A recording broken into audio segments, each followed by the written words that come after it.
Ao vivo. Entra ali já no Face, eu procurei eu.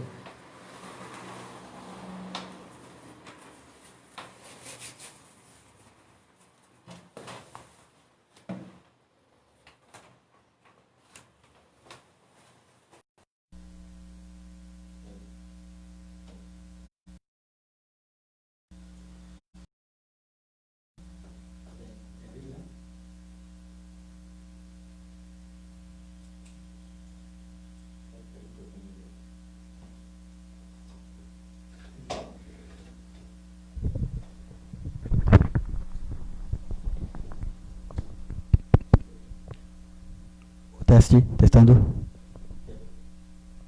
Som, testando. Oi. Alô, oi. Som. Teste. Som. Oi. Alô, oi. Teste, teste, teste, testando. Som. Oh, tá ouvindo?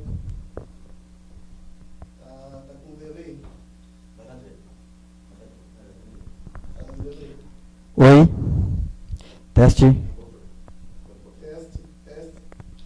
Pessoal, já estamos iniciando a transmissão, só estamos ajustando aqui a aparelhagem para a gente fazer a nossa live. Já estamos iniciando. Boa noite, pessoal. Já estamos iniciando a nossa live daqui a pouquinho. Estamos só terminando os últimos ajustes técnicos aqui. E já estamos iniciando a nossa live em seguida. O vereador Ramon já está chegando por aqui também. E já vamos iniciá-la. Mais um minutinho, estamos lá. Boa noite, pessoal. Estamos a caminho aqui. Vamos só fazer aqui os ajustes na nossa live.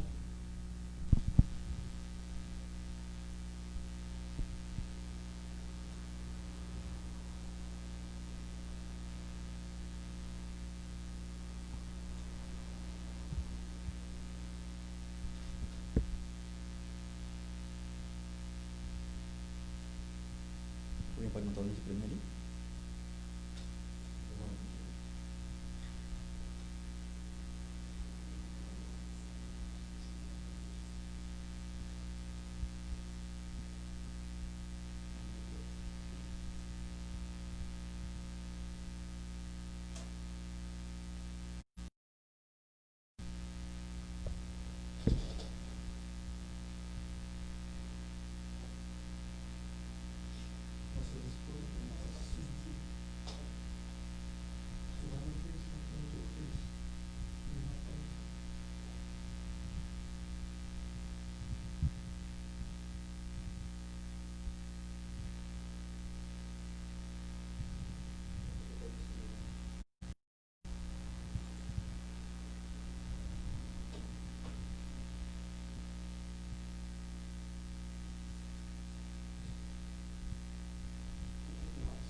Pessoal, quando vocês estão chegando aí, a gente está Ajustando aqui e vamos iniciar. Estamos com uns minutinhos de 5 minutinhos de atraso para a gente só ajustar aqui alguns detalhes do som. Mas não tá saindo nada, não. Pessoal, quando vocês estão chegando.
Então, uma boa noite a todos que estão aí na espera dessa transmissão. A gente anunciou aqui ia fazer aí um bate-papo, né, com o Dr. Giliard Dorn, que é administrador, né, especialista em economia, homeopata, psicanalista. Boa noite, Giliard. Boa noite, Ramon. Boa noite a todos que nos assistem nessa transmissão ao vivo. Espero que a gente possa contribuir com alguma coisa, fazendo essas observações frente à iniciativa privada, à gestão pública, e contribuir para que a gente possa desenvolver cada vez mais a nossa habilidade crítica quando a gente fala de gestão, especificamente, que muito se fala de gestão, mas a pergunta, às vezes, primordial é o que é gestão, né? Para que serve, se é que ela existe de verdade, como se faz gestão, o que é. E a gente vai, no decorrer dessa transmissão ao vivo, fazer algumas comparações frente à iniciativa privada, a gestão privada e a gestão pública. Então é isso aí. Então, começando, né, quando se fala em política, hoje o tema está um tanto desgastado, né, devido que tem um histórico, né, o histórico ruim dos gestores que antecederam e até nos dias de hoje. Então, quando se fala em política, tudo que é do setor público, a gente tem aquela visão que é ruim, que é deficiente, inoperante muitas das vezes, né, e a gente vem fazer essa comparação. Por quê? Eu trabalhei por 12 anos aproximadamente no setor privado, 8 anos em uma empresa, né, na área administrativa, e 4 anos em outra empresa, uma empresa multinacional aí da nossa região. E a gente vê, quando entra na área pública, a grande diferença, né? É um paradoxo assim, né, do sistema público e do privado. E a gente vai colocar alguns pontos aqui. A gente também não fez um discurso ensaiado, a gente não, foi bem tudo muito rápido, mas a gente tem alguns pontos aqui que eu gostaria de abrir, né? No caso, sim, o que a gente precisa mostrar? A estrutura organizacional, né? Como que é a estrutura hoje do setor privado e como é a estrutura do setor público, né? Eu vou abrir falando aqui, doutor, sobre a questão da estrutura organizacional, como se o setor público fosse uma empresa, né? Então, existe ali a hierarquia, né? Hoje, a nível nacional, nós temos o presidente, os senadores, deputados federais, governadores, deputados estaduais, os prefeitos e os vereadores. Essa seria uma grande estrutura, comparando com fosse uma empresa. Então, e qual é o papel de cada uma delas, né? Vamos falar do município, que, né, compete a nós, né? Mas tem essa estrutura organizacional. E dentro do município nós temos aí o prefeito, que é o presidente da empresa, né? E nós temos os secretários, que são os chefes, os gerentes, né? E tem aí os vereadores, que seriam a parte de auditoria da empresa, por exemplo, auditoria externa, né? Seria externa porque a gente é um poder separado do poder executivo, né? Então essa seria a organização dessa máquina, né, dessa empresa pública, né? Então a gente vê aí que na empresa privada ocorre também a mesma... Na organização privada, nos últimos anos, vem existindo algumas mudanças bastante significativas quando a gente fala de estrutura organizacional, que é o ponto que o vereador Ramon tocou. Num passado não muito remoto, até porque quando a gente observa as organizações brasileiras, as mais antigas, tem aproximadamente aí no máximo 130, 150 anos, não mais do que isso. Essa é a história industrial do Brasil, e não só do Brasil, mas de uma forma geral do mundo todo. A gente percebe que antigamente existia uma estrutura bastante inchada, né?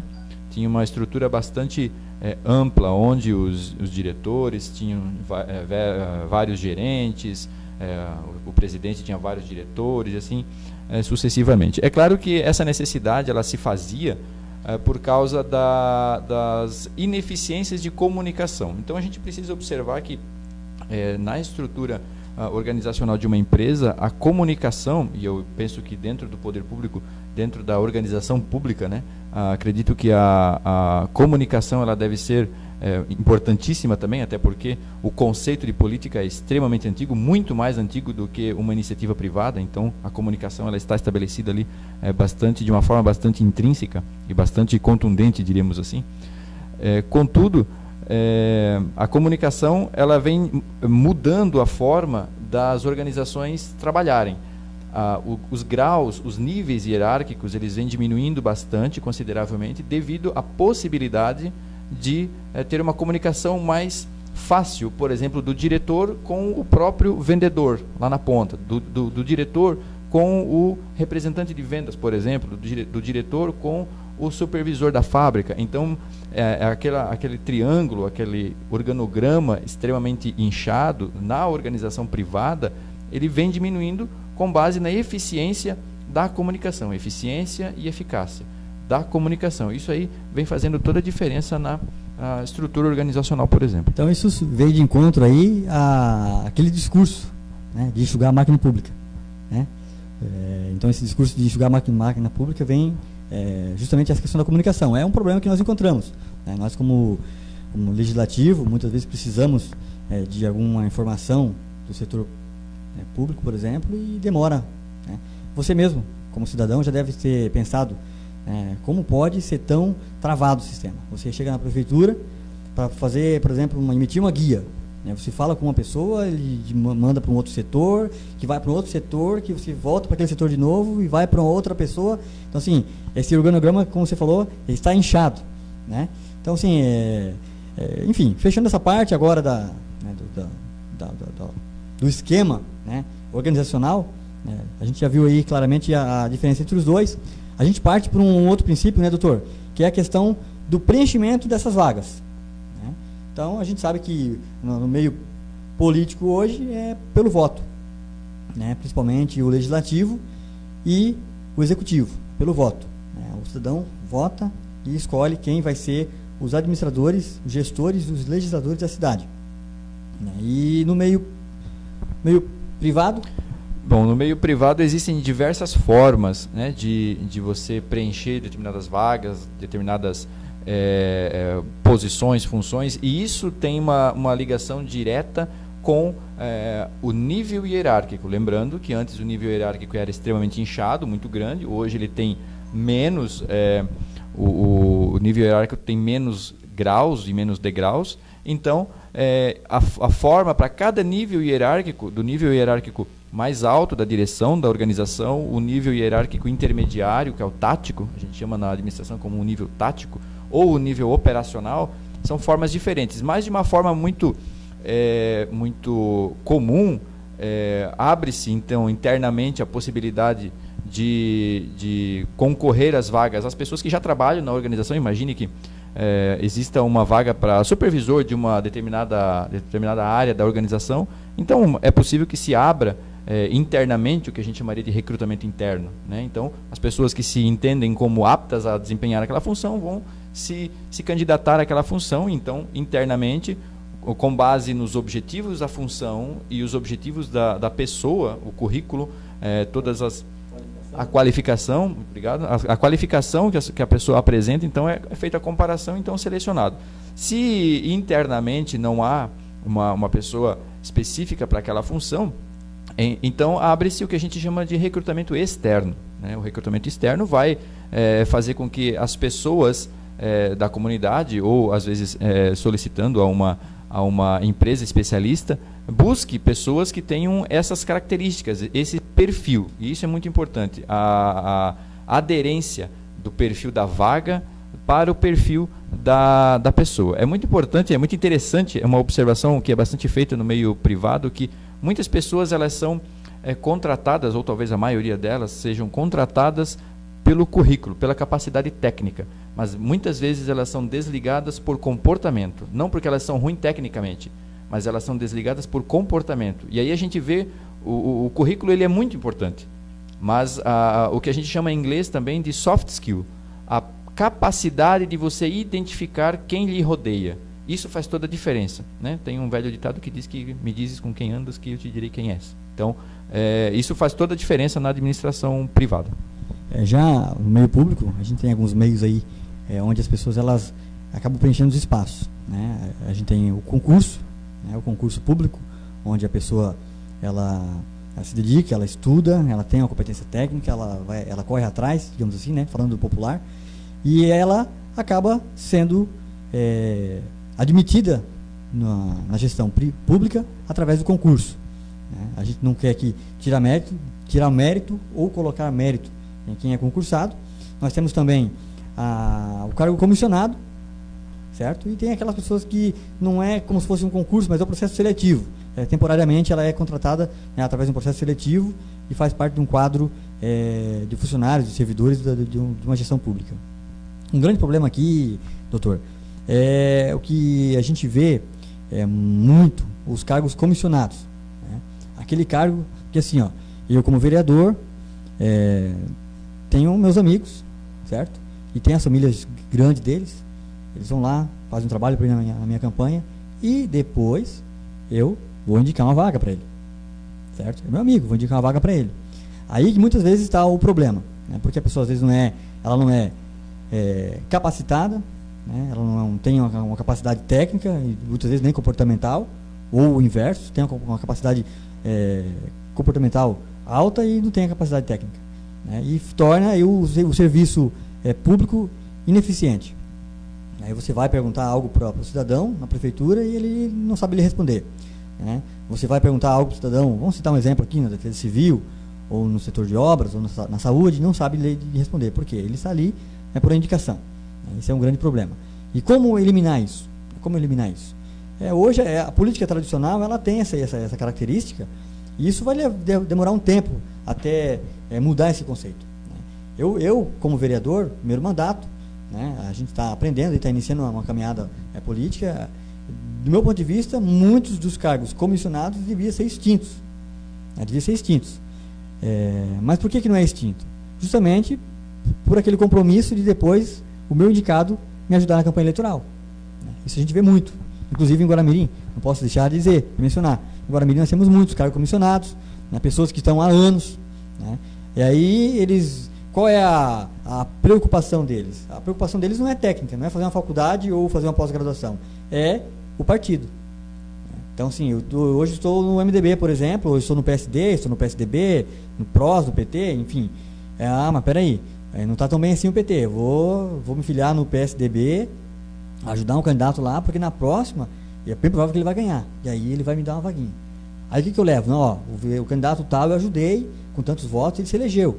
Aí o candidato, né, do PSDB falou, opa, peraí, esse cara é potencial, vamos colar nesse cara aí, faz o seguinte, me ajuda aí que a gente garante uma vaguinha para ti. Então, é mais ou menos isso aí. Isso eu quero abrir um gancho aqui, Gilardi, não estava no meu script falar isso, mas né? A gente vê assim aquela questão, muitas vezes alguém já me perguntou assim, você é vereador do quê? Qual é a tua atuação? Qual é a tua bandeira? Então, tu trabalha em que área? Não, eu sou vereador, mas qual é a área que tu defende? Porque o vereador tal é da saúde, o vereador tal é de obras.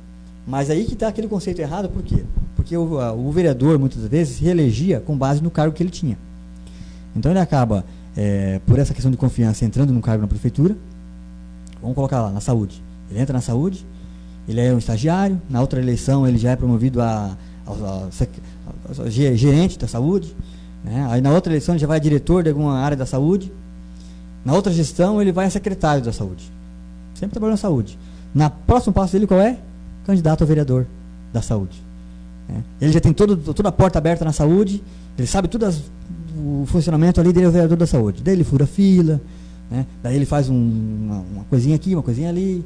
Então assim, a gente tem muito isso na política, né? Não só na saúde, obras, por exemplo, mesma coisa, né? Eu sou o vereador de obras, eu vou batalhar pelas obras, porque ele conhece, ele acompanha o maquinista, ele acompanha o operador da caçamba e assim vai.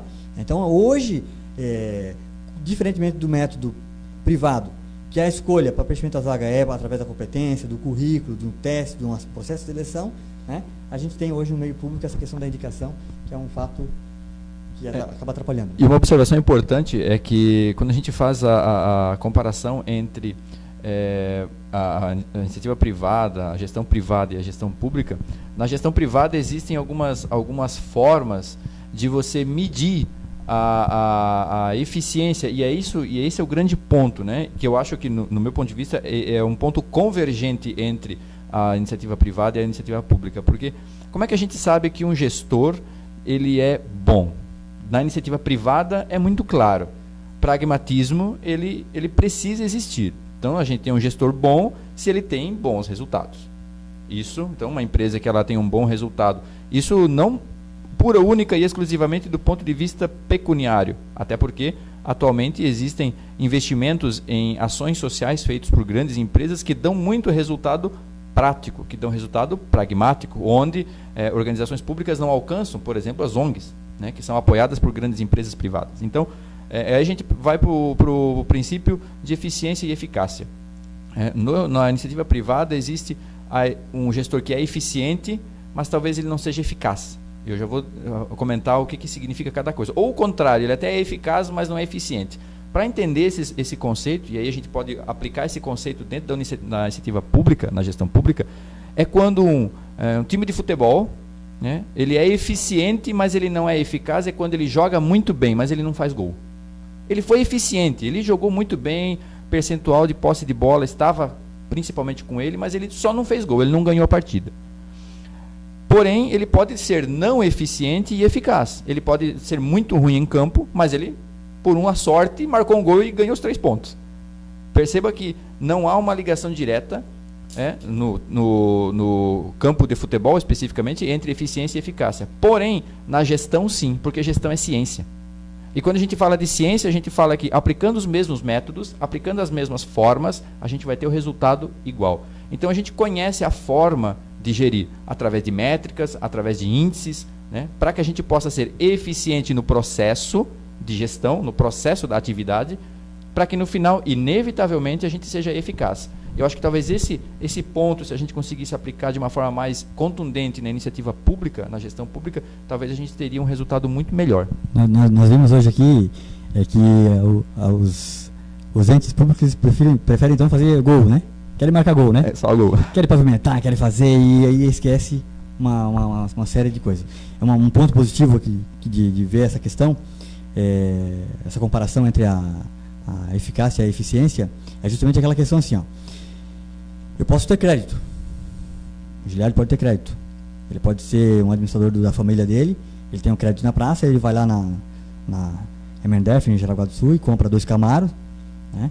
Ele vai na Balarote, vai nas empresas de material de construção, constrói uma mansão, piscina, e ele compra, ele vai gastando o crédito dele, vai emprestando, vai fazendo, vai construindo, e só que acontece, ele está fazendo gol, está marcando gol, só que uma hora a conta vai vir, né? Ele vai ter que administrar isso aí.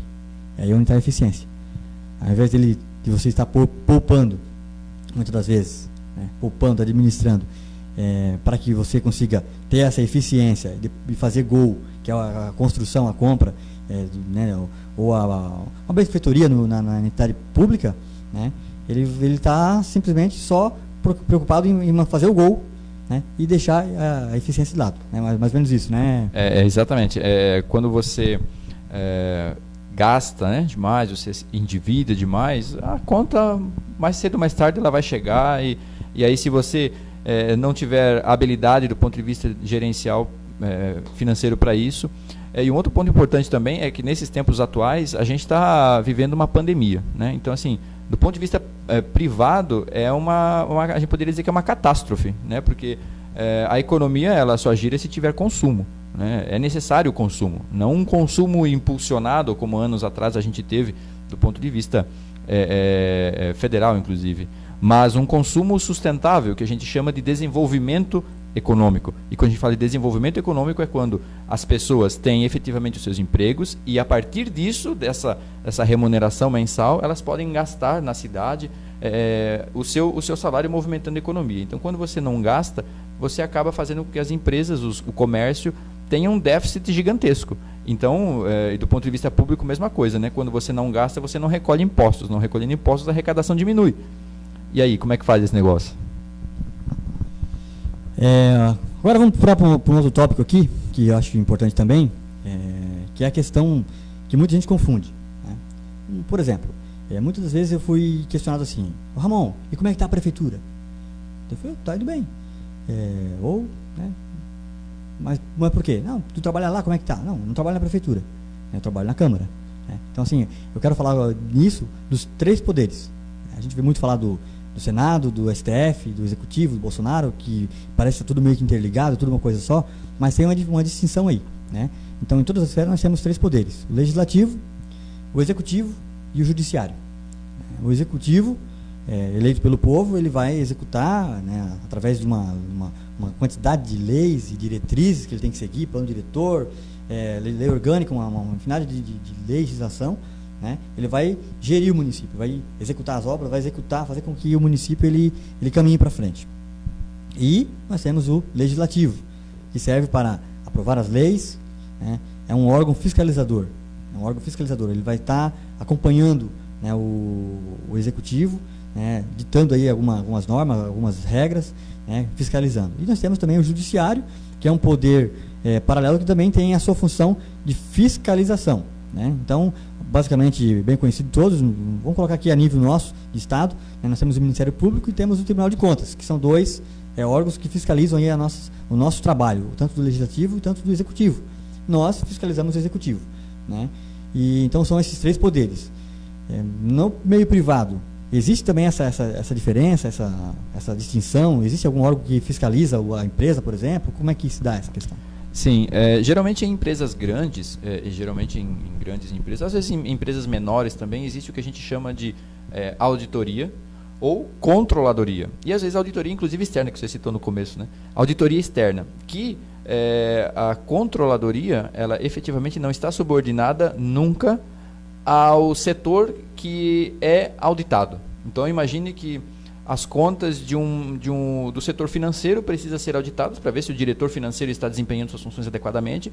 Obviamente, a controladoria ela não pode estar subordinada ao mesmo diretor, ela deve estar subordinada ao presidente. É um staff do presidente. Então, para que ela não seja pressionada a, eventualmente, não dizer efetivamente os problemas que tem. Então, na iniciativa privada, esse staff controlador, ele está diretamente ligado ao presidente da empresa, ao diretor da empresa, para que ele possa ter autonomia. E talvez esse seja o principal ponto importante. Autonomia entre quem é auditado e quem audita, para que um não acabe não interferindo na tarefa do outro.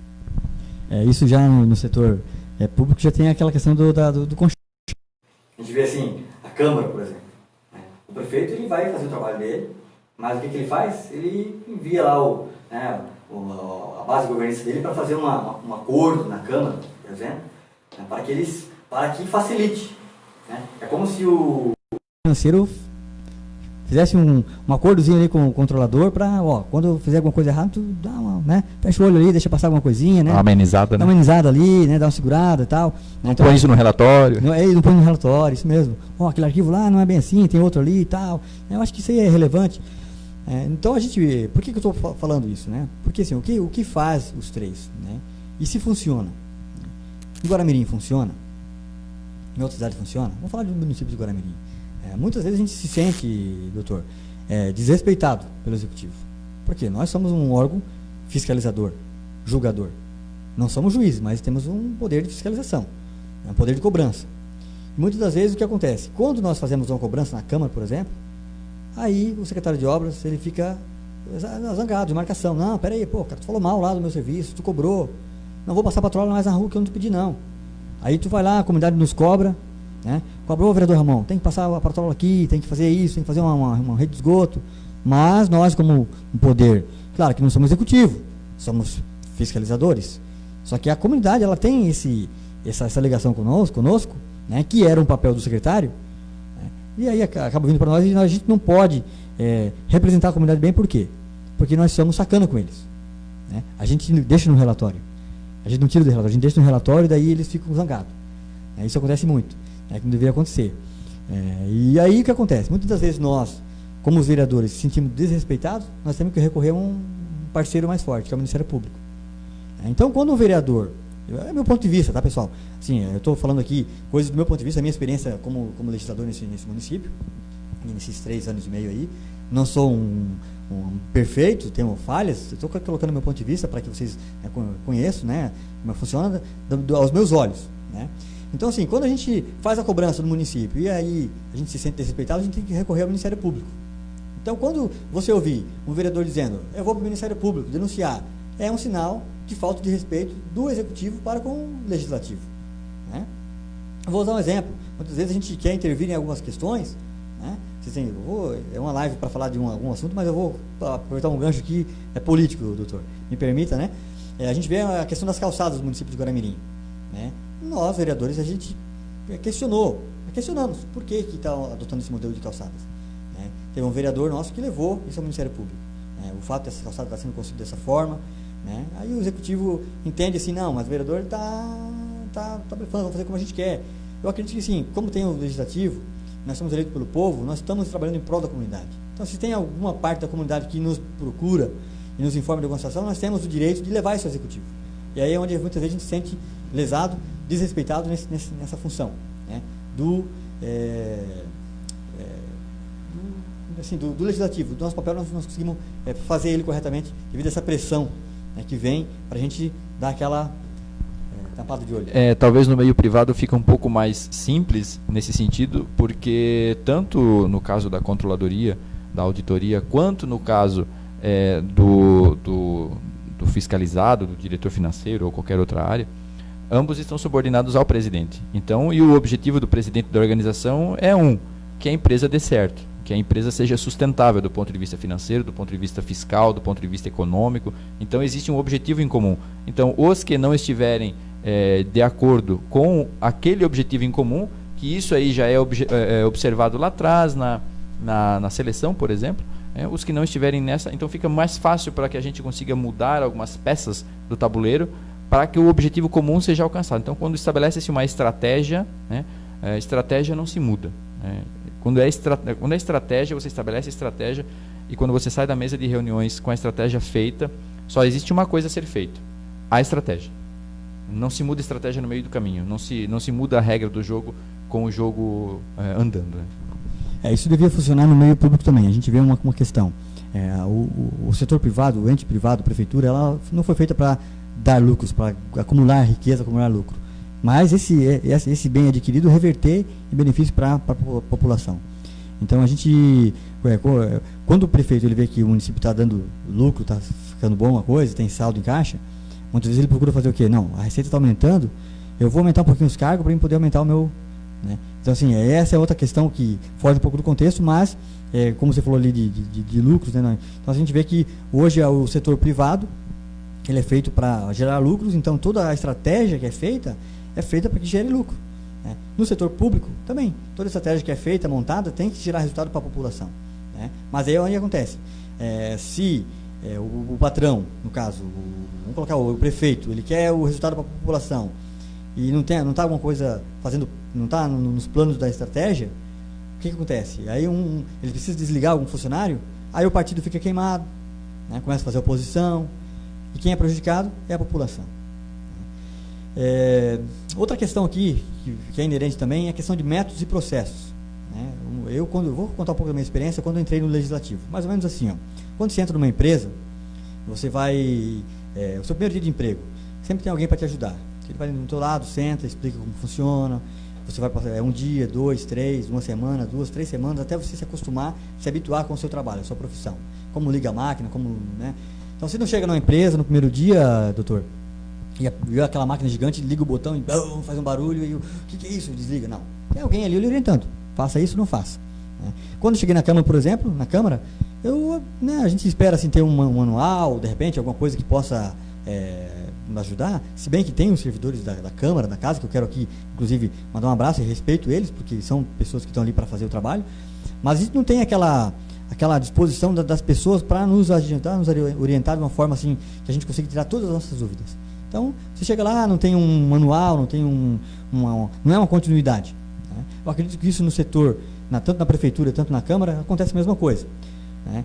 E a gente não tem um manual de processo, método de processo. Eu lembro que eu trabalhava numa empresa privada, tinha lá, né, os métodos de processo, a gente seguia aquilo. No meio público não tem. O que você tem de confrontar essa situação? O que pode ser benéfico nessa situação ou maléfico?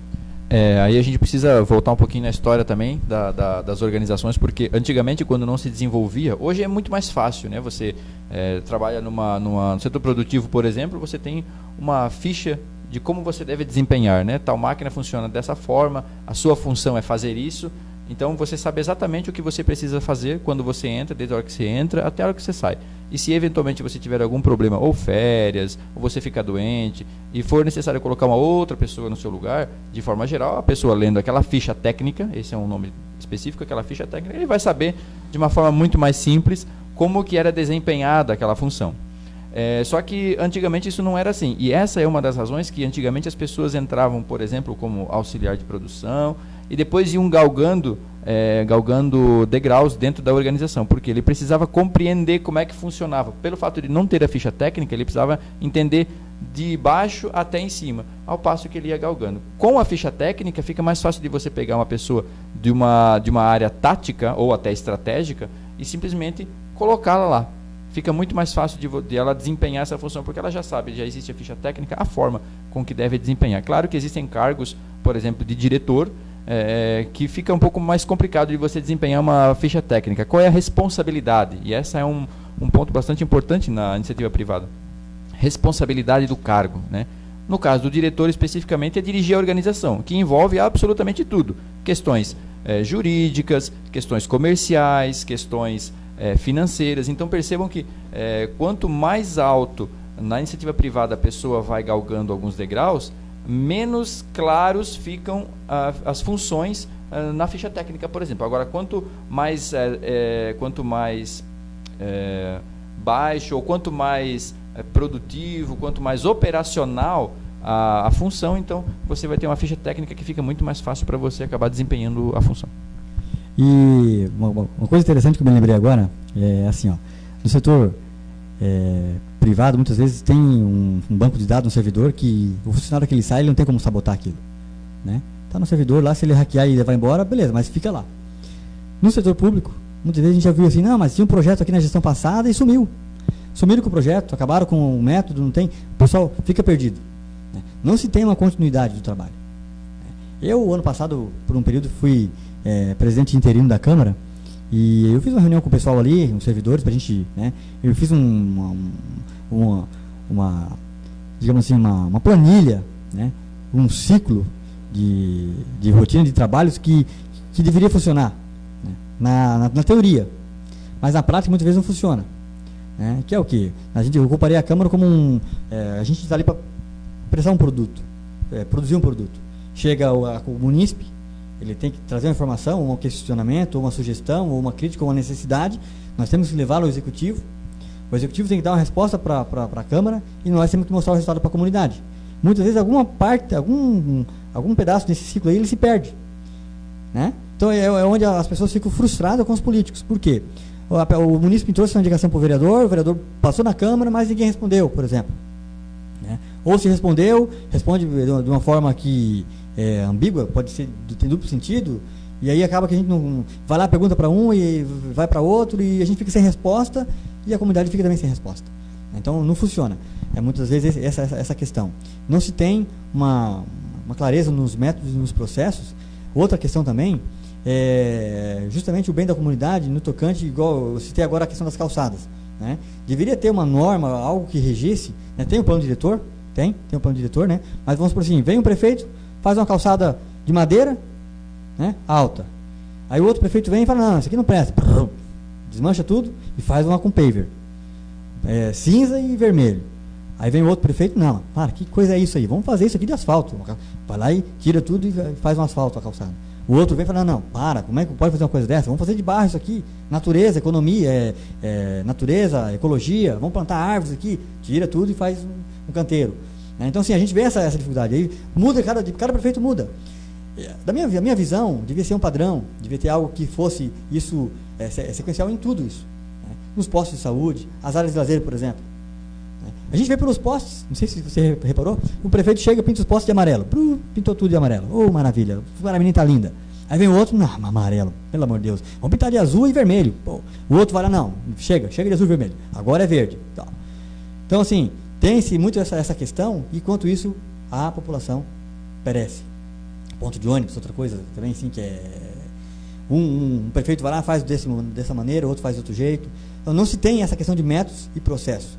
No meio público, dificilmente acontece, mas tem que ter uma gestão que cobrasse isso.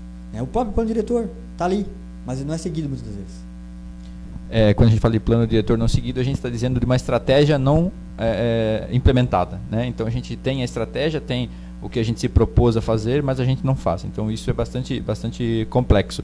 Na iniciativa privada busca-se pelo menos estabelecer padrões, né? Então, por exemplo, quando a gente fala, vamos tomar um exemplo aqui do ponto de ônibus, né? Vou pegar um exemplo daqui de Guaramirim, qual é o melhor padrão de ponto de ônibus para Guaramirim, né? Então, cada bairro precisa de uma particularidade, sim, mas quem diz isso? A ciência precisa dizer isso. Existem elementos da engenharia que dizem isso. Então, ninguém melhor do que um engenheiro civil para dizer, não, nesse bairro aqui a melhor forma seria esse tipo de ponto de ônibus, por exemplo, ou de calçada.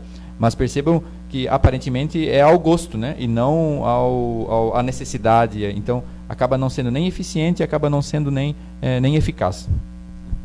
É justamente isso. Então, a gente tem essa dificuldade aí. E a gente está quase, não sei que hora que é agora aqui, 8h40. Então, vamos já dar, pode dizer assim, encaminhamento ao final da nossa live. Então, gente, assim, estamos colocando alguns pontos aqui que é bom a gente esclarecer. De repente não seja aquilo que vocês gostariam, né, de estar ouvindo, mas vocês podem mandar as perguntas, né, pode mandar a pergunta aí, depois a gente tem aqui um computador, a gente vai estar vendo quais são as perguntas que vocês têm para a gente estar respondendo, se tiver alguma coisa que a gente possa estar falando, né. E eu só queria deixar aqui registrado uma questão do legislativo, né, as funções do vereador, né. O que o vereador faz na Câmara? O que eu hoje como vereador faço? Eu só chego lá, sento na cadeira e fico esperando o pessoal trazer problemas? Não, na verdade a gente tem uma série de coisas para a gente analisar, né. Nós temos orçamento público, que é aprovado um ano anterior ao exercício, no caso o orçamento desse ano, 2020, a gente aprova no ano anterior, até inclusive eu acho que seria bom a gente fazer uma live sobre só orçamento, né, professor? Importantíssimo, quando a gente fala de orçamento, tanto no orçamento público quanto no privado, fazer essa comparação, como é que ele é feito, é bastante importante. Orçamento, licitação, a gente pode de repente sugerir fazer uma próxima live com isso, né? Então tá aí, mais um assunto para a próxima live, orçamento e licitação, e investimento, né? Então o que acontece? O que o vereador faz? Ele está de olho no orçamento, vê se está sendo cumprido, né? Se está sendo feito da forma adequada, o prefeito tem poder de alterar um orçamento, isso que a gente pode falar na próxima, né? Mas o vereador ele tem essa função de estar fiscalizando, estar olhando as licitações e também as indicações. Nós temos hoje na Câmara as indicações, os pedidos de informação e os requerimentos. O que é uma indicação? O que o vereador faz como indicação? Por exemplo, uma comunidade pede para que seja feito um asfalto em uma rua, né? Então a gente faz a indicação na Câmara, indicando ao prefeito municipal, determinar o setor competente, no caso Secretaria de Obras, Planejamento, elaborar um projeto de pavimentação para determinada rua. E a gente tem a resposta disso do executivo. Muitas vezes que vai ser efetivado, geralmente a resposta que o executivo dá é que já está incluso no planejamento da pasta. Só que não tem, a gente não recebe. Um exemplo, eu vou dar um exemplo aqui, eu não quero, a live aqui não é para malhar o prefeito, né? Mas eu quero só deixar um esclarecimento. Teve indicação na Câmara, doutor, que eu fiz em 2017, 2018, 2019 e vou fazer em 2020 de novo e não foi atendido. A indicação ela pode ser feita uma vez por ano só, a mesma indicação. Então, é a pavimentação de uma rua Maria Zastro, né, no bairro Nova Esperança, um pedacinho de 100 metros, que é uma via principal que liga Guaramirim ao bairro Amizade, Xereder, né, o pessoal corta o trânsito por ali, e tem um pedaço de estrada de chão ali. Então, assim, 100 metros mais ou menos. Eu fiz a indicação para o prefeito em 2017, né, não foi atendido, 2018 não foi atendido, 2019 não foi atendido, 2020, na eleitoral, talvez seja atendido, né? Talvez seja atendido, porque agora a gente começa a ver, né, as obras acontecendo, né, no eleitoral. Mas assim, não foi atendido. A comunidade me cobra. Ô vereador, tu é aqui do bairro, né? Nós voltamos a mentir aqui, tem um parente teu que mora aqui no bairro, e agora? Então, a gente depende do executivo com as indicações. Na iniciativa privada é bastante interessante quando isso acontece, por exemplo, quando um cliente pede um brinde, pede uma colaboração em confecção de camisa, por exemplo, ou de alguma coisa, eventualmente a empresa, por alguma razão, ela acaba não atendendo a indicação, né? No caso da iniciativa privada, é fundamental que se dê uma justificativa, né? Afinal das contas, por que é que você não pode colaborar? Por que é que você não pode atender essa indicação, né? Então, desde que tenha uma justificativa plausível, né, que seja satisfatória para a comunidade, para quem faz indicação, é importante. Agora, a pergunta é se essa justificativa plausível, ela acontece, né? Aí a gente precisa analisar. Doutor, no meio público, existe muita justificativa. E eles têm justificativa para tudo. Horas é o coronavírus, agora é o coronavírus. Tá? Coronavírus, baixou o coronavírus, ninguém faz nada mais. Outro momento é a chuva, e até o sol atrapalha também. O sol atrapalha, a chuva atrapalha, os pássaros atrapalham também. Né? Desculpa aqui, mas assim, porque a gente fica às vezes indignado. Tudo é motivo de empecilho. É o orçamento, né? É a saúde, né? Então assim, muitas vezes a gente vê o prefeito até quer fazer, mas não consegue. Mas sim, mas existem inúmeras desculpas, né? Ou eu faço a pavimentação ou eu compro o remédio. Um apelo psicológico, às vezes tem também, né? Aquele apelo sentimental. Então assim, poxa, mas nós temos que gerir o município, temos que entregar esse lucro que o município arrecada para a população. Não podemos ficar. Então as nossas indicações muitas vezes não são atendidas. Outra função também do vereador, tem a indicação e tem também o pedido de informação. Que aí é onde muitas vezes o que acontece? O executivo ele se sente magoado. Eu faço um pedido de informação, por exemplo, que foi gasto tanto em determinada compra, né? Por que foi, onde é que foi o dinheiro que o deputado mandou para o hospital? Aí a gente faz o pedido de informação, o executivo fica zangado. Poxa, por que está perguntando isso? Quer queimar a prefeitura? Mas não, a comunidade nos cobra isso.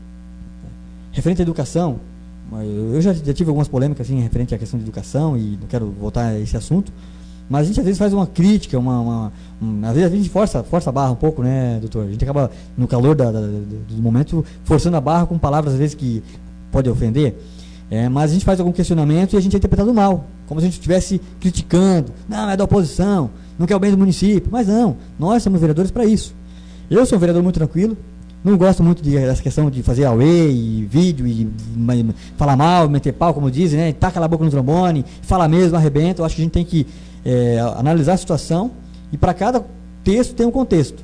Então nós temos que observar isso. Eu sou mais dessa questão, por mais que a gente já comprou algumas brigas, né? Alguns projetos polêmicos que já passaram pela Câmara, votei contra, fui criticado pela administração, pela base de governista, né? Enfim, a gente faz esse trabalho aí e é onde está a dificuldade muitas vezes que a gente tem. A indicação a gente não é atendido muitas das vezes. O pedido de informação a gente está sendo oposição, né? E aí tem os requerimentos. Requerimentos é uma coisa simples que o vereador faz, que é solicitar algum documento, solicitar que seja enviado um ofício, né, para alguma autoridade maior. Então são essas hoje o trabalho do vereador, somado ainda a funções do secretário, a atribuições dos secretários. Por exemplo, obras, secretário de obras. Nós fazemos o papel do secretário de obras, que é o quê? Está na rua olhando. Sendo que o secretário de obras, ele é o fiscal de obras, ele tem que estar na rua olhando. Nós estamos lá olhando. Certo? Aí, muitas vezes passa uma licitação, uma dispensa de licitação com valor além do permitido, nós não vimos. Né? Ou é aprovada uma licitação com valor de uma manutenção de um carro, por exemplo, com valor de R$5 a hora do mecânico, né? Sendo que o valor de mercado é 50, passou a licitação assim, ganhou a empresa, fez o trabalho, nós não vimos, porque nós estamos fazendo o trabalho do secretário. Né? É muito importante quando você coloca assim que às vezes existe um apelo emocional entre ou isso, né? Ou se faz isso ou se faz isso. Mas é importante observar que quando a gente fala de pessoas especificamente, no caso da gestão pública, esse é o produto ou o serviço que se oferece, né? A atenção às pessoas. Ou talvez deveria ser tirado do vocabulário, deveria ser e. Né? Eu faço isso e isso. Assim é tratado na iniciativa privada. Ou eu faço isso ou eu faço isso. Não. Faça isso e faça isso. Então essa observação é bastante importante, que talvez a iniciativa pública também poderia de repente observar. Daí algumas pessoas mas há limite de limite orçamentário, que aí a gente vai falar na próxima live. Mas sim, uma organização também tem limite orçamentário. Né? Por maior que seja a sua fortuna, ela tem limite. Então o limite orçamentário ele não pode ser uma justificativa para fazer-se isso em detrimento disso. Né? Isso só mostra que é falta de planejamento. E outra observação bastante importante é que quando o legislativo precisa fazer parte da função do executivo, como você comentou, de um secretário, isso só mostra a ineficiência do secretário. Né? E aí acaba tendo problemas e acaba passando algumas coisas que não deveria. Então, na iniciativa privada, o fato de ter funções muito bem estabelecidas, bem categorizadas e as pessoas são cobradas por isso, eficiência e eficácia através da sua função, eu acho que isso facilita bastante também na iniciativa privada e talvez serviria como um exemplo. Isso aí. Uma certa vez eu fui cobrado, entrei num diálogo, né, acalorado com o munícipe, depois a gente conseguiu, né, conversou, não foi acalorado, mas porque foi em texto, né, não teve discussão verbal. Mas ele questionou a nossa atuação, né, e um dos motivos que eu passei para ele na época que era a competência do secretário. Muitas das vezes o que acontece? A gente sabe que o secretário que está ali, ele é de confiança do prefeito. Então ele não vai fazer um trabalho contra o prefeito. Até porque ele está num cargo que o prefeito... E ele está ganhando um bom salário para estar ali, né? E não vai ir contra o prefeito. Só que nós aí temos que dar porrada. Nós temos que ir para cima. Muitas vezes a gente fica inerte nessa questão. Depois que eu conversei com esse munícipe, foi onde a gente viu que realmente é o que falta hoje. Por isso que nós fazemos esse papel. O secretário ele não está ligado com o munícipe, porque ele está ligando o seu salário. Então o prefeito fala assim, ó, faz isso, faz aquilo. Se não deu certo fazer, ele vai ficar quieto, não vai pressionar o prefeito. Nós, aí, como vereadores, entramos nessa questão.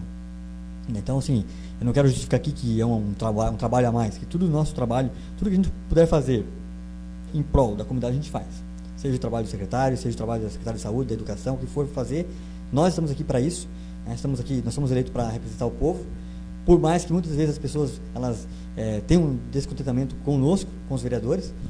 Um exemplo interessante, doutor, que eu vou citar aqui, eu vi uma pesquisa esse dia que saiu no OCP, onde o prefeito está com índice de aprovação alto. Então o prefeito está com índice de aprovação alto. E os vereadores, o índice de aprovação baixo. Aí, é um pouco estranho isso, não? Na verdade, sim, eu comecei a analisar, mas por que o prefeito está bem? Por que os vereadores não estão bem? A gente vê que o prefeito tem feito aí pavimentações, enfim, tudo que o prefeito faz passa pela Câmara. Ou tudo talvez não, mas a maioria do que o prefeito faz, ele pede autorização para a Câmara. Um empréstimo para fazer uma pavimentação passa pela Câmara. Nós aprovamos. Claro que nós queremos o bem do município. Por mais que temos a nossa sigla partidária, nossas ambições políticas, mas a gente não quer ver o município mal, a gente aprova.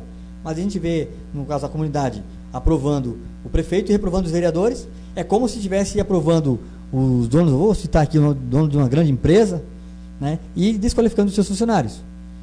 Se o empresário ele é bem sucedido, ele deve, ao fato, aos seus empregados, aos seus funcionários, ou à equipe que trabalha. Então, assim, hoje o Legislativo de Guaramirim tem feito um trabalho para que Guaramirim vá para frente. Até demais, o prefeito, ele tem, posso dizer assim, Gilardo, que o prefeito tem que levantar a mão para o céu e agradecer, porque nós, vereadores, nunca barramos projetos, sempre fomos polêmicos. Antes do projeto ir para a plenária, a gente sempre discute, se reúne, discute, pede para alterar, pede para mudar, para que o município realmente cresça, e as obras apareçam. E isso, às vezes, a gente não é que a gente quer reconhecimento também, não é isso a questão. Eu não quero o reconhecimento que o pessoal aplauda, a nós, vereadores, aplauda o prefeito, porque é como se a gente batesse palmo, agradecesse, ligasse para o banco, obrigado lá por ter liberado o dinheiro lá que eu saquei no sábado. É mais ou menos isso, quem agradece o setor público, nós somos eleitos para isso. Mas, quando se trata de uma pesquisa de aprovação, o prefeito ele está bem e o vereador está mal, aí a gente fica um pouco sem entender assim, essa questão. Mas vamos caminhando para o final, então a gente vai ver agora aqui as perguntas, A gente tem aqui algumas perguntas para a gente estar respondendo. Não sei se você quer fazer algum comentário. Não, acho que existe uma troca bastante importante de conhecimento e de interação que a iniciativa privada pode fazer junto à iniciativa pública, principalmente do ponto de vista eventualmente de treinamentos e alguma coisa nesse sentido, que possa trazer da realidade do que acontece, do que a gente fala de gestão especificamente, para a vida pública e de repente possa contribuir bastante e fazer ainda mais o município crescer, desenvolvimento econômico e sustentável. Então, para as perguntas, então, a gente tem aqui mais uma vez aqui mandar um abraço a todos que assistiram, não sei quem está assistindo, não consigo ver aqui, mas um abraço a todos aqueles que assistiram, que estão aí acompanhando. Se tiver alguma sugestão também de temas para nós estar conversando, pode estar passando também para a gente estar esclarecendo. Eu tenho uma pergunta aqui, do Júlio César. Existe uma lei que o gestor não pode deixar dívida para outro ano, mas isso não acontece. O que deve ser feito para fazer a lei ser cumprida? Sobre essa questão, Júlio, Existe uma questão assim, ó, eu vou explicar para você. Quando você compra um carro, vai na concessionária compra um carro, você ou qualquer pessoa, né, faz um empréstimo para comprar um carro. O boleto que você recebe daquele carro, ele vem daqui 30 dias. Né? Você comprou o seu carro zero lá, fez o financiamento, 30 dias vem um boleto para você pagar. No setor privado, público, aliás, tem carência. E há carência. Né? Por exemplo, nós temos hoje empréstimos, BRDE, por exemplo, Badesc, para fazer pavimentação no município, que a carência é de 4 anos. Ou seja, o prefeito fez em 2018, 2019, 20, 21, 22, 2022 ele vai começar a pagar. Ele não, o próximo prefeito, a menos que ele seja reeleito. Né? Então aí a conta vai começar a chegar. Então eu vejo que é um pouco ingrato quando o pessoal fala assim, pô, esse prefeito fez e esse prefeito não fez. Mas por que esse prefeito fez e esse não fez? O que acontece? Qual é o milagre? Qual é o mistério? Né? Por exemplo, vamos falar de Guaramirim, um projeto, né, de uma obra que foi aprovado no tempo do ex-prefeito Lauro Flores, até inclusive um abraço para o seu Lauro, se estiver assistindo, fez lá, talvez vai ser começado a pagar agora na gestão do atual prefeito, certo? Vai vir essa conta para pagar. O Lauro não arcou com essa conta, mas o Luiz Antônio vai começar a pagar essa conta, vai começar a tirar do caixa da prefeitura essa conta. Então tem essa lei, Júlio, né? Tem essa lei, na verdade, não se trata de dívida, né? Aquilo que digamos assim, que não é empréstimos, que não é financiamentos, que é os encargos que tem que pagar, folha de pagamento, por exemplo, ou a merenda da escolar, essas despesas, elas têm que ser pagas dentro do exercício. Né? Não pode ficar de um mandato para o outro, tem que ser pago dentro do ano de exercício. Mas existe essas dívidas que se fala, esses financiamentos, né, que ocorrem.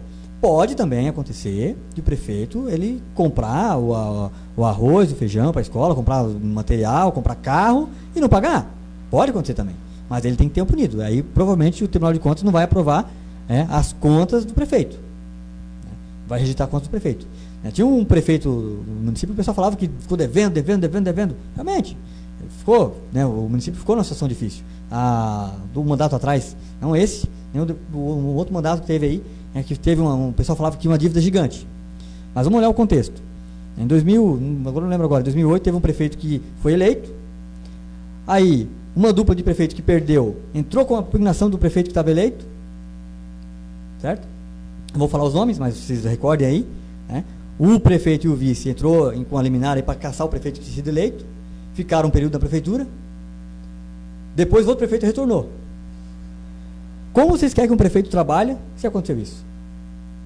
Né?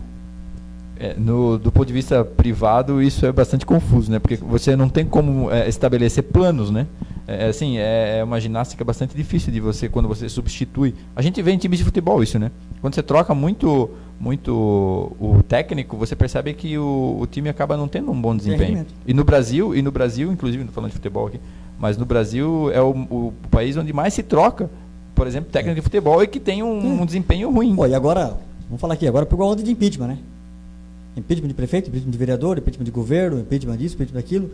Isso se dá o fato dessa desorganização, tem uma desorganização disso. Né, então, assim, a gente vê, voltando ali ao fato da questão do endividamento, aí o prefeito ficou taxado como que ficou endividado, endividou o município. O outro prefeito que veio teve que deixar a casa em ordem. Deixou a casa em ordem. Lauro Freire fez um trabalho excelente, deixou a casa em ordem, e agora o prefeito tal está usufruindo, né, dessa benesse que é deixar a casa em ordem. E nós, como vereadores, aprovamos alguns projetos de empréstimo. Badesc, BRDE, Caixa Econômica. Então o município vai arcar com essa consequência. Quando? Nos próximos mandatos. Né? Sinto dizer que hoje uma boa parte do que está sendo feito vai ser pago em mandatos. A gente tem empréstimo ali que faz 240 meses. Né? Vai algum tempo para ser pago. E aí a gente percebe assim que agora a gente está numa época de pandemia, com a economia a passos bastante lentos. Obviamente que todo tipo de arrecadação também diminui. Né? Então, e a gente sabe que a queda econômica, isso a ciência econômica nos mostra, temos centenas de exemplos durante os últimos, 50 anos ou 100 anos, a queda econômica ela é sempre abrupta, sempre em linha reta, vertical. Mas a retomada econômica, ela nunca é vertical, ela é inclinada. E às vezes, no caso do Brasil, especificamente agora que tem a desvalorização cambial bastante grande, você percebe uma aceleração muito lenta. Isso vai fazer com que a arrecadação, tanto de municípios, quanto de estados, quanto da União também, tenha um problema muito sério. Então, nos próximos meses, aí, no próximo ano especificamente, a gente vai ter problemas de caixa muito sérios, provavelmente. É isso aí. Então, só para finalizar aqui, responder para o Júlio, né? Então, existe aí, Júlio, sim, essa possibilidade de o prefeito fazer uma dívida, um financiamento, né? Aderir a um financiamento aí, 2, 3, conforme a receita do município suporta ele pagar, e vir nos próximos anos para pagar. Mas as despesas que são aí, folha de pagamento, alimentação, enfim, do cotidiano do município tem que ser pago dentro do exercício. E se acaso não for pago no mandato, né, o Tribunal de Contas pode rejeitar as contas aí do prefeito. A segunda pergunta, Gisele, um abraço, Gisele. É interessante a gestão pública firmar parceria com a iniciativa privada? Depois eu vou deixar para o doutor comentar aqui da parte privada, mas nós nessa gestão, nessa legislatura, nós aprovamos um projeto na Câmara que seria possível o Executivo, ao Poder Público, firmar uma parceria público-privada. É um assunto também, doutor, que nós poderíamos, de repente, tomar esse assunto para debater. Eu já propus algumas questões assim, né, parceria público-privada, a questão do voluntariado também, né, de repente, vou citar um exemplo, uma indicação que eu fiz na Câmara, fazer um centro cultural na Corticeira e a mão de obra, os professores serem voluntários. Né? Mas todo mundo quer ganhar. Mas tem aquele professor que dá aula de música, que gosta de dar aula, que ele pode dar aula de música voluntariamente. Né? Então, assim, foi uma indicação que eu fiz, não foi colocada em prática. Mas, sim, essas formas existem sim. Seria interessante, doutor? Uma forma que a gente vê bastante clara quando a gente fala de parceria público-privada é justamente a iniciativa que as organizações têm de, primeiro, perceber que o Estado, quando eu falo Estado, eu estou falando tanto município quanto Estado e federal, o Estado ele não tem braço suficiente para atender em absolutamente todos os locais, todas as áreas. Muito embora ele, lá na Constituição, por exemplo, ele coloque que tem essa possibilidade, mas na prática ele não tem essa possibilidade, levando em consideração o Brasil especificamente, que é um país continental, é gigantesco. Então o Estado ele não tem capacidade para atender. Então essa falta de eficiência e eficácia, como a gente já veio discutindo, faz com que existam lacunas onde em algumas necessidades a população não é atendida. É aí que entra uma coisa chamada organização não governamental. Então percebam que geralmente as empresas elas apoiam ONGs que têm trabalhos específicos. E é aí, por que há a necessidade do que a gente chama de terceiro setor? Por que terceiro setor? Porque o primeiro setor é público, o segundo setor é privado e o terceiro setor são as organizações não governamentais, que é justamente prestar um serviço público em nome do privado. Então percebam que, de uma certa forma, já há essa parceria, só que, claro, com o poder público especificamente, às vezes meio alheio a toda essa situação, às vezes por vontade própria, às vezes porque não consegue observar essa necessidade da população. Um dos fatores que, considerando aí também, endossando as palavras do doutor, a gente vê o seguinte, a saúde. A gente vê que Jaraguá do Sul pode ser citado como um exemplo de saúde. A gente vê que os hospitais ali recebem parceria, recebem dinheiro, recebem fundos, recebem doações doente privado. Né? Empresas que sustêm ali o Hospital Jaraguá, o Hospital São José, então que acaba ajudando aí nessa. Então a parceria público-privada ela é importante e devia ter. A gente teve um caso aqui em Guaramirim de uma área de lazer, um parque lá no Comiranga, onde as empresas elas meio que fizeram a sua contribuição, e deixou ali a área apta para uso. Ficou bonito, inclusive, na Figueira. Então, um caso que aconteceu no município de Guaramirim. Outra pergunta aqui, Fernando Santer, um abraço, Fernando. Né? Qual o percentual de arrecadação que nossa folha ocupa? E qual o percentual do equilíbrio? Na verdade, a gente tem, Fernando, legalmente falando, o município ele pode ocupar até 51%, né, do orçamento para folha de pagamento. E tem alguns pontos, 48%, por exemplo, se o município arrecada X valor, e em 48% desse valor for para folha de pagamento, a Câmara ou o Tribunal de Contas pode já notificar, emitir um alerta para o prefeito, para o Executivo. E aí, 51% já mandam outra recomendação.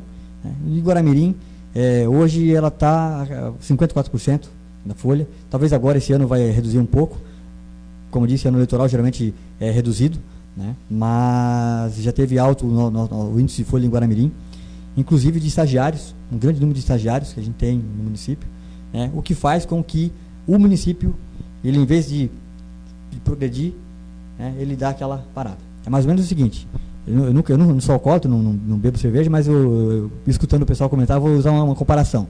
Mais ou menos você está lá comendo costela assada e linguicinha e tal, e teu fígado já começa a patinar. Aí você vem, pá, cervejona.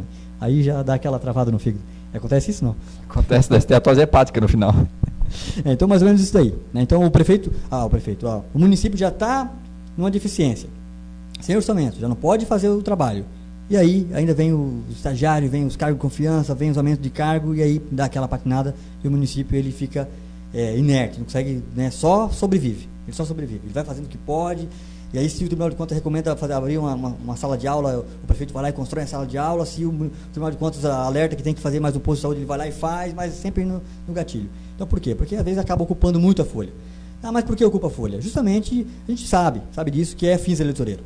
Né? Porque uma família que eu indico para estar ali na prefeitura trabalhando, vai acontecer o quê? Vai 4, 5 votos que eu tenho.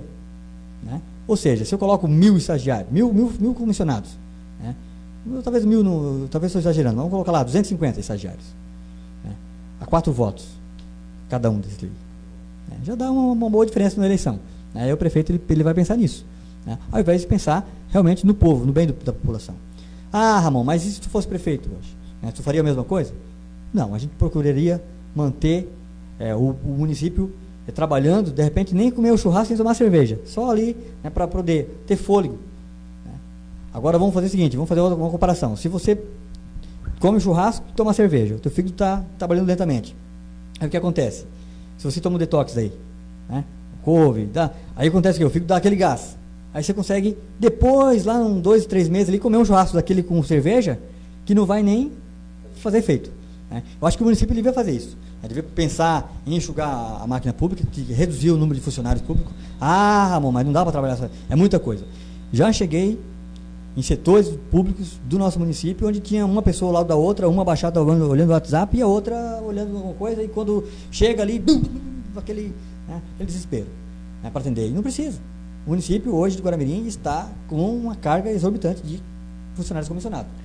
É interessante observar essa pergunta, essa colocação do Fernando, um abraço para o Fernando, que quando a gente estuda macroeconomia, e isso é bastante interessante quando você falou dos 54%, 52%, 48%, né, da folha, existe um estudo na macroeconomia que diz que, inclusive do ponto de vista de impostos, né, de tributos, existe um limite para que um país possa se desenvolver economicamente sustentável, e que passando desse limite ele vai gastar muito mais no final das contas ele acaba perdendo, ele vai gastar muito mais com a máquina para arrecadar esse valor do que efetivamente ele ganharia, e esse valor especificamente na macroeconomia é de 41%, e é o que a gente chama de curva de Laffer.